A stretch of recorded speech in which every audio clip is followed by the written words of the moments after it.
ତୁଳା ରାଶିମାନଙ୍କ ପାଇଁ 11ରୁ 18 ଅଗଷ୍ଟ କିପରି ରହିବେ ଚାଲନ୍ତୁ ଜାଣିବା। ଏହି ସପ୍ତାହ ଆପଣମାନଙ୍କ ପାଇଁ ଅତ୍ୟନ୍ତ ଶୁଭ ଓ ଲାଭକାରୀ ରହିବ।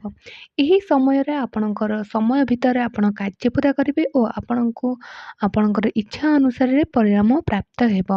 ଆର୍ଥିକ ସ୍ଥିତିରେ ସୁଧାର ଆସିବାର ସଂକେତ ଏହି ସମୟରେ ରହିବ। ତ ସପ୍ତାହର ଆରମ୍ଭରେ ଆପଣ ଯେଉଁ ବି ବିଚାର କରିଛନ୍ତି, ଯାହା ବି ଭାବିଛନ୍ତି ତାହାକୁ ପୁରା କରିବେ ଓ ତାହା ମଧ୍ୟ ପୁରା ହେବ। କାର୍ଯ୍ୟକ୍ଷେତ୍ରରେ ବରିଷ୍ଠ ଓ ସହକର୍ମୀଙ୍କ ପୁରା ସହଯୋଗ ଆପଣ ପାଇବେ। ଏହି ସମୟରେ ଆପଣ ଯେଉଁ ପରିଶ୍ରମ କରିବେ ତାହାର ରେଜଲ୍ଟ ଆପଣଙ୍କୁ ଏହି ସମୟରେ ମିଳିବ। ତ ଏହି ସପ୍ତାହରେ ଆପଣ ଧାର୍ମିକ ଯାତ୍ରା ମଧ୍ୟ କରିପାରନ୍ତି ଓ ସମ୍ପତ୍ତି ସହିତ ଯୋଡ଼ି ହୋଇଥିବା ମାମଲାରେ ଆପଣଙ୍କୁ କୌଣସି ଗୁଡ୍ ନ୍ୟୁଜ୍ ମିଳିପାରେ। ଏହି ସପ୍ତାହରେ ଆପଣଙ୍କୁ ସ୍ୱାସ୍ଥ୍ୟର ବିଶେଷ ଧ୍ୟାନ ରଖିବାକୁ ପଡ଼ିବ ଓ ସ୍ୱାସ୍ଥ୍ୟ ପାଇଁ ଚିନ୍ତିତ ମଧ୍ୟ ହୋଇପାରନ୍ତି। ବିଦ୍ୟାର୍ଥୀଙ୍କୁ ସଫଳତା ପାଇଁ ଅଧିକ ପରିଶ୍ରମ କରିବାକୁ ପଡ଼ିବ ଓ ଲଭ୍ ଲାଇଫ୍ରେ ଆପଣଙ୍କୁ ଚୁପ୍ ରହିବାକୁ ପଡ଼ିବ। ଆର୍ଗ୍ୟୁମେଣ୍ଟକୁ ଆଭଏଡ଼୍ କରିବାକୁ ପଡ଼ିବ।